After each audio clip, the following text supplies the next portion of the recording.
Bismillahirrahmanirrahim, par le nom d'Allah clément, miséricordieux. Madame, mademoiselle, monsieur, chère auditrice, chers auditeurs, chers collégiennes et collégiens, étudiantes et étudiants, lycéennes et lycéens, j'ai le plaisir de poursuivre avec toi ensemble la 5e partie de notre thématique intitulée « Le mariage ». Une belle institution, mais avec qui? Maintenant que tu as compris la définition de ce qu'est un négateur au regard des textes du Coran, négateur vient du verbe nier, nier Dieu, nier l'existence de Dieu, malgré les preuves évidentes, éclatantes. La coranothérapie te présente ta chaîne YouTube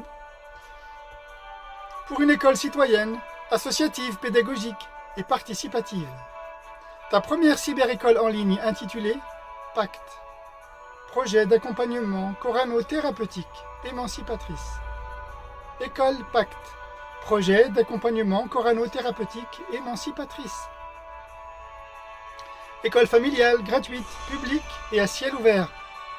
Cycle d'études adressé aux adolescents du collège et aux futurs jeunes adultes au lycée. Chapitre suivant. Les effets de l'hégire sur le mariage. Il faut d'abord savoir qu'un certain nombre de récits dans le Coran sont énoncés et apparaissent avant l'hégire, en période mécoise, puis réapparaissent parfois après l'hégire, en période médinoise. C'est pour ça que l'on a des discours que l'on se retrouve et qui sont en fin de compte complémentaires. Toute la complexité est de retrouver la chronologie d'un événement lié à un sujet donné, à un sujet de société donné, puis de suivre sa piste. Ce qui signifie qu'il faille prendre en considération les séquences de textes révélés avant l'hégire, puis ceux apparus après, et de les rassembler, de les assembler, pour réussir à reconstituer le déroulement des informations de façon cohérente et complète, comme on reconstituerait un paysage de mosaïque. Il est important de rapprocher les faisceaux d'indices, ayat en arabe, signes, qu'offre chaque énoncé, car aucun d'entre eux ne se contredisent. Et c'est là tout l'art du livre, tout l'art de savoir lire le livre. En revanche, tous se complètent. L'apparition des textes coraniques, tels qu'ils nous sont présentés dans le Coran, est entrecoupée par l'avènement de l'hégire, pour nous faire la démonstration qu'une véritable construction artistique du dessin, c'est-à-dire du projet divin, existe. Sans l'hégire, il n'y aurait qu'une seule histoire islamique, uniforme et parfois ennuyeuse, sans contexte ni circonstance. C'est donc l'hégire qui établit une césure, c'est-à-dire une distinction des événements, afin de permettre aux fidèles d'adapter sa vie spirituelle selon le modèle prophétique. Le modèle à suivre du messager, dont l'objectif reste à atteindre, fluctue en fonction du champ d'application du contenu des textes. Le contenu d'un texte fluctue entre 3 propositions qui constituent l'ensemble du message coranique. Premièrement, soit le contenu du message contient un appel à la foi et à un de ses articles, c'est ce que l'on appelle communément les piliers de la foi. Deuxièmement, soit le contenu du message contient un appel à la raison et à la création en rapport au chef-d'œuvre de Dieu. Troisièmement, soit le contenu du message est en rapport à la loi de Dieu.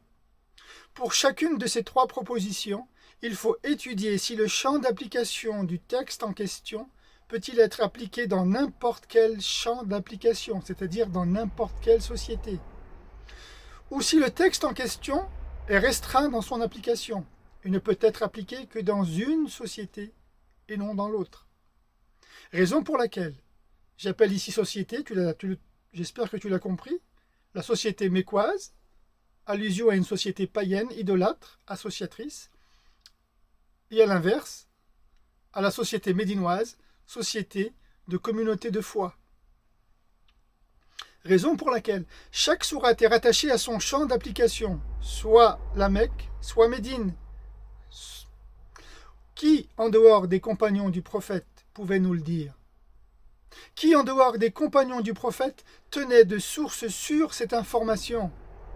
Que chaque sourate est d'origine mécoise ou médinoise, Les compagnons du prophète ont-ils pris un soin particulier à nous transmettre cette mine d'informations?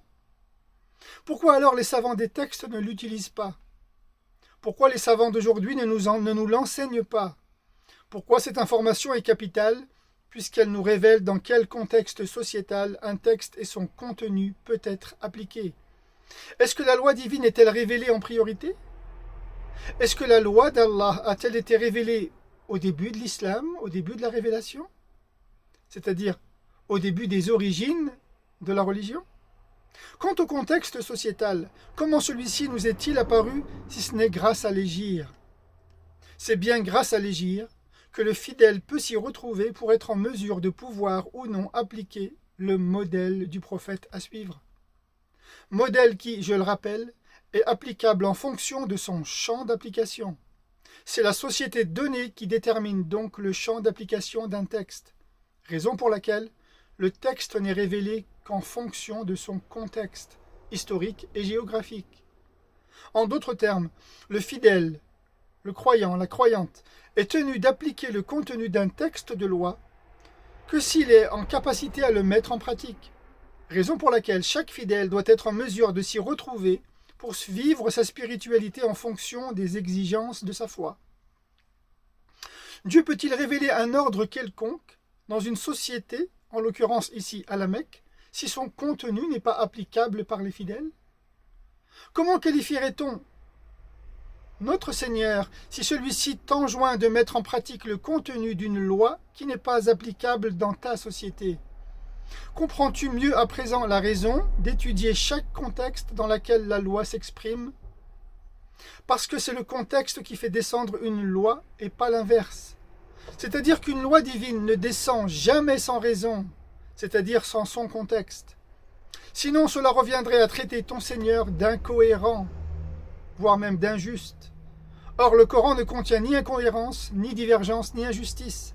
Le Coran contient une logique de lecture que je vais t'enseigner par la grâce de Dieu, comme me l'ont appris les experts des textes du Coran dans la mosquée du prophète, sallallahu alayhi wa sallam. Les compagnons n'ont jamais rien retouché au texte du Coran. En revanche, ils se sont autorisés, à l'unanimité d'entre eux, d'y faire figurer le contexte sociétal qui constitue le motif et la condition de son apparition. Voici ici un exemplaire du Coran dans son originalité. Et tu vas comprendre que lorsque les compagnons font figurer au début de chaque sourate du Coran l'origine de son apparition, ils mentionnent le champ d'application du contenu d'une sourate du Coran. En voici la démonstration, tu peux vérifier par toi-même. Ce que les compagnons ont rajouté au Coran n'est pas le contenu de son livre, mais seulement une information capitale qu'ils ont fait figurer à la fin de chaque Coran. Et jusqu'à encore aujourd'hui, dans tous les Corans du monde, quelle que soit leur traduction, il y est fait mention du tableau des sourates dans laquelle figure l'origine de la sourate révélée, soit à la Mecque, soit à Médine. C'est-à-dire que la sourate est d'origine mécoise ou médinoise, soit elle a été révélée avant la révélation, avant l'hégire, ou bien après l'hégire. Seuls les compagnons du prophète détenaient cette mine d'informations qu'ils n'ont pas négligée et qu'ils n'ont pas oublié de faire mention dans le Coran depuis 14 siècles. Pourquoi, me diras-tu, ont-ils pris le soin de faire figurer ce détail qui malheureusement n'est pas exploité par les musulmans aujourd'hui? Lorsqu'ils ont fait figurer au début de chaque sourate l'origine de son apparition, ils mentionnent donc le champ d'application du contenu d'une sourate du Coran, c'est-à-dire qu'ils y précisent le contexte, le motif, la raison de la révélation de cette sourate. La raison ne dépend que de son contexte géographique puis historique, soit à la Mecque, soit à Médine, pour nous expliquer la manière dont eux-mêmes ont pu mettre en pratique les ordres de Dieu selon le champ d'application dans lequel ils pouvaient la mettre en pratique. Seuls les compagnons pouvaient donc détenir cette information, raison pour laquelle, pour que la lecture de ce Coran puisse être compris et appliqué en tout temps, tout espace, ils nous ont donné le contexte géographique et historique de chaque sourate. Je te demande donc de le vérifier parce qu'en français il y a, et je l'ai constaté, quelques erreurs, malheureusement, du traducteur. Par contre, on ne trouve aucune erreur dans le texte en arabe. Pour quel motif, me dira-t-il? Parce que dans les pays musulmans, l'imprimerie qui fait imprimer les textes du Coran est une imprimerie officielle, une imprimerie d'État. Tandis que dans les imprimeries occidentales, ce sont des imprimeries privées, dans lesquelles parfois on retrouve des erreurs d'impression. Et c'est le cas ici, que j'ai pu constater dans certains Corans français, dans lesquels il y a eu des erreurs quant à la précision de l'origine d'une sourate. Raison pour laquelle il faut toujours vérifier en arabe. Imma Mekkiya wa imma Madaniya. Il nous donne donc la grille de lecture de compréhension des textes du Coran. Cette grille de lecture qui va t'apporter par la suite la méthodologie de lecture des textes du Coran. La pratique de la religion dépend des événements qui sont tous liés à un contexte sociétal. Les compagnons nous ont donc donné la conduite à tenir, la conduite à avoir en fonction de là où ils se trouvaient. Ainsi, si le prophète est ton modèle, les compagnons, quant à eux, sont les meilleurs élèves. Ils sont ses meilleurs élèves. Au-delà de cela, tu prends pour référence des savants qui ne te rappellent pas le travail accompli par les compagnons du prophète. Parce que les savants dont tu prends l'information ne se positionnent que dans un territoire majoritairement peuplé de musulmans. Alors que les compagnons, quant à eux, si tu relis leur contexte, vivaient d'abord dans une communauté majoritairement païenne et idolâtre, avant de s'exiler et de s'expatrier.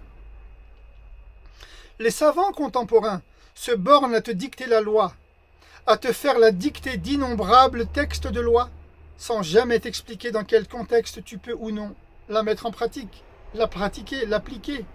Ce type d'enseignement est dénué de pédagogie, tandis que les compagnons ont fait preuve d'enseignement pédagogique et d'une intelligence d'esprit digne de devenir le successeur du prophète après lui. Sallallahu alayhi wa sallam.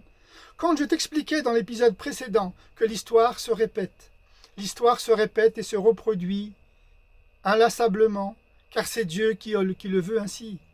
Le modèle prophétique en fait partie. Le modèle du prophète est donc un modèle à reproduire de siècle en siècle inlassablement. Plutôt que de le reproduire, certains musulmans veulent en faire et veulent en fonder un autre. C'est ce que l'on retrouve à travers tous les courants de pensée que traverse l'islam aujourd'hui. Au point où tous portent un nom et un nom différent d'une pensée à une autre. Les réformistes, pour ne citer qu'eux, par exemple, n'ont pas encore compris que le Coran ne se réforme pas. C'est la manière de le lire qu'il faut réformer, non son contenu. Le modèle du prophète ne se réforme pas non plus. Il s'applique et se reproduit de siècles en siècles jusqu'à la fin des temps. C'est ce que n'ont pas encore appris les savants d'aujourd'hui, et en tout cas ceux qui veulent diriger les musulmans. Tu comprendras cela lorsque tu comprendras que tout ce que Dieu a créé, il le fait par couple. Dieu crée tout par couple car il est l'unique. Il crée le soleil et la lune, le ciel et la terre, le jour et la nuit, le bien et le mal, le positif et le négatif. Dans chaque espèce d'être vivant, on y trouve le mâle et la femelle, le frère et sa sœur. Observe aussi la parole de Dieu dans la sourate 3, dans laquelle il nous cite ceci. Certes, il y a dans la création des cieux et de la terre, ainsi que dans l'alternance de la nuit et du jour, des signes évidents pour ceux qui ont des joyaux en guise de cœur. أعوذ بالله من الشيطان الرجيم بسم الله الرحمن الرحيم إن في خلق السماوات والأرض واختلاف الليل والنهار لآيات لأولي الألباب. لأولي الألباب, non pas ceux qui sont doués d'intelligence, comme on peut trouver dans certaines traductions, mais littéralement comme ceux qui ont des joyaux en guise de cœur. Parce qu'une fois que tu vas comprendre ce que contient le sens caché de cette révélation coranique, ton cœur va baigner dans la lumière divine. Il va jaillir de ton cœur un joyau qui va illuminer, orienter, guider ton intelligence. Pourquoi selon toi crois-tu que Dieu nous expose ces signes à travers le constat qu'il demande à chacun d'entre nous d'observer dans la création des cieux et de la terre et dans l'alternance de la nuit et du jour? Pourquoi les cieux? Pourquoi la terre? Pourquoi le jour et la nuit? Parce que tout ceci provient de la création de Dieu, dans lequel l'homme n'a aucun pouvoir d'intervention. C'est pour nous dire que toute sa création se divise en deux, le ciel et la terre, le jour et la nuit, sauf sa majesté, Allah, indivisible.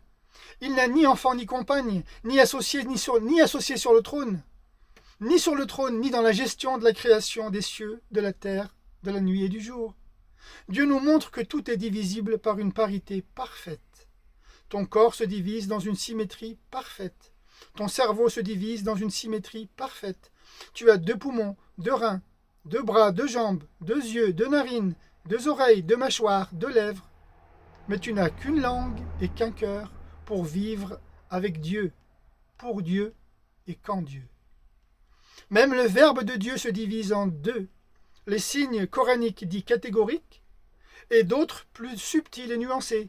الآيات تنقسم إلى قسمين آيات محكمات وآيات متشابهات. Sourate 3, signe 7, dont nous avons fait l'exposé et l'étude en 7 parties, dans le sujet que j'ai intitulé وَمَا يَعْلَمُ تَأْوِيلَهُ إِلَّا اللَّهُ, et nul n'en connaît son interprétation en dehors d'Allah, que je te demande d'écouter ou de réécouter pour comprendre le langage coranique et réussir à en extraire l'interprétation, à ne pas confondre avec le commentaire des hommes. Le messager est un, mais son modèle est double. Il y a le modèle du prophète lorsque celui-ci vit à la Mecque pendant 13 années et qui n'a pas été abrogé, et il y a le modèle du prophète lorsque celui-ci vit à Médine après l'hégire. Il y a donc des événements avant l'hégire et des événements après l'hégire que le Coran prend en considération et que les compagnons du prophète seuls nous ont transmis en héritage à travers le tableau des matières des sourates, dans lequel ils font figurer chaque sourate et l'origine géographique de sa révélation, soit dans une société païenne, soit dans une société islamique. Ce n'est pas moi qui l'affirme, mais l'histoire. L'histoire est aussi, elle aussi se divise en 2. Avant l'hégire et après l'hégire. Nier tout cela ferait partie et fait partie du négativisme de Dieu qui nous expose les choses dans une évidence parfaite. Ainsi, les compagnons et les compagnons seulement ont appliqué le chef-d'œuvre de la religion qui s'applique en 2 parties. Et selon les 2 modèles que leur a enseigné le prophète, paix et bénédiction d'Allah sur lui. Et les compagnons n'ont pas oublié de le faire figurer dans le Coran, qu'ils ont ensuite transmis à l'humanité, et ce jusqu'à nos jours. Grâce à cette information capitale, qui malheureusement est restée inexploitée. Pour quel motif cette information cruciale est demeurée, selon toi, inexploitée? Je te le dirai le moment venu, car chaque chose en son temps.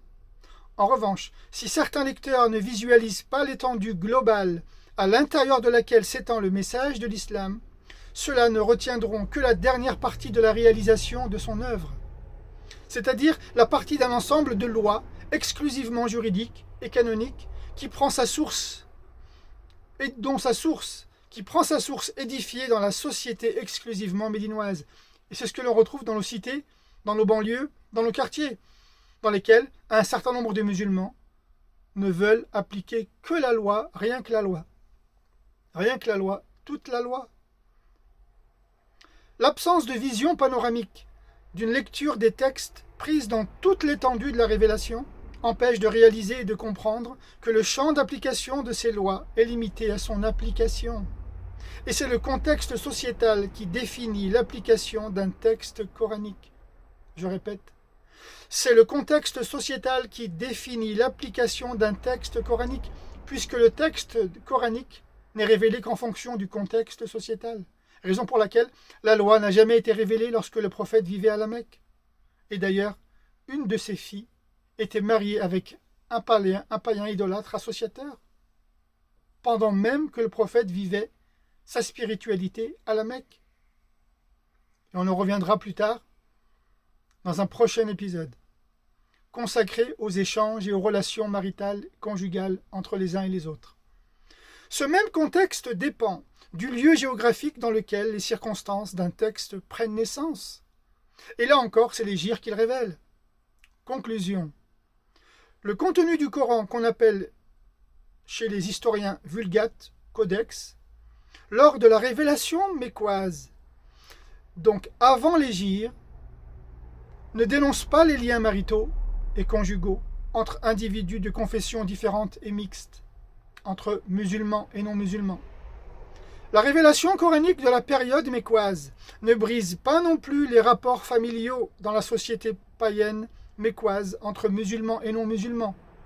Je te citais à l'instant le plus grand des exemples, lorsque le messager de Dieu a donné en mariage sa propre fille à un païen avant même de devenir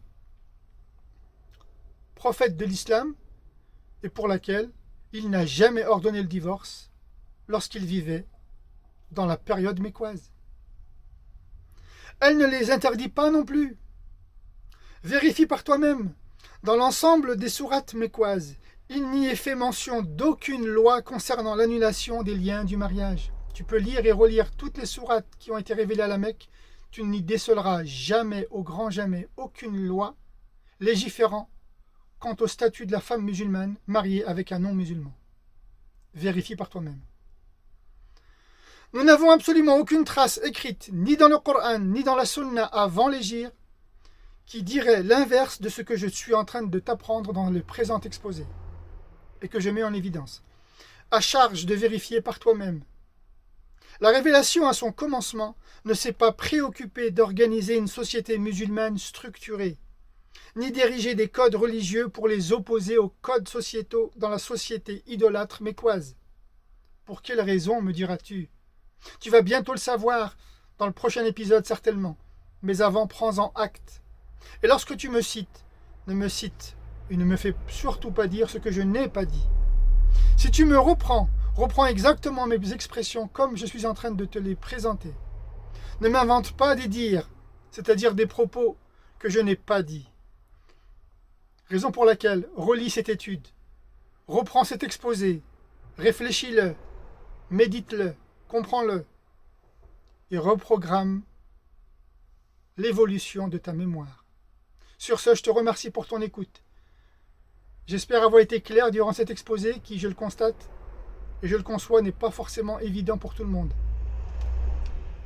Dans la prochaine partie, je t'expliquerai les différentes classes sociales de la femme musulmane dans la société médinoise. Ou alors, je continuerai peut-être à t'expliquer la méthodologie d'interprétation des textes du Coran. Je te remercie pour ton écoute. Je te dis à bientôt. Wassalamu alaikum wa rahmatullahi wa barakatuh.